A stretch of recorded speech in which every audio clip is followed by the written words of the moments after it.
Nkosazana kaMackenzie ngephimbo lakho elimntoti noma lingeke labamntoti okwedlula likaMadladla wami ngicela unkeneneze ngalo lelo phimbo lize liyozwakala nalapho kungakhali ixoxo khona ukuze unqamule phezulu kwamagquma nezintaba uwela imfula nezihosha ucanda amathafa udabula amahlathi uze uyothi cababa kwaNdonga ziyaduma isimunye extension 1 kwaDladla komgabadedi uyofika khona uthi uzodlulisa naku okuzwe ngombhubhudlo ngenashukela naye uthi ukuxoxelwe imizwa yakhe nayo imizwa ithi izwe kusuka phansi kujuleni kwenhliziyo ekomkhulu noma kwisizinda sothando lukaNonhlanhla uNdlunkulu uMadladla.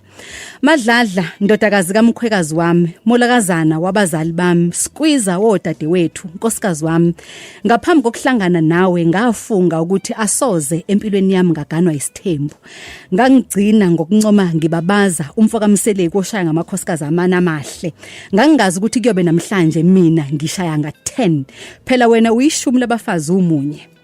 Amanye amakhosikazi umhlaba ayawunyathela nje kodwa wena umhlaba uyawucindezela. Madladla ngalencwadi ngithi kuwe sithandwa sami ngiyabonga namanje ngike ngiyibuza ukuthi ukuba ufika ngempilweni yami owayifica iyisikoro wafika wambathisa uthando lweqiniso yashintsha. Ngiyabonga, ngiyakuthanda, ngiyohlala ngikuthanda. I promise you ukuthi ngiyokweseka ngikuvikele noma kukwesiphi isimo empilweni. I will always be on your side no matter what. Ngiyakuthanda Mrs Nonhlanhla Madladla Sincadu. You are my lovely best friend wife. I love you.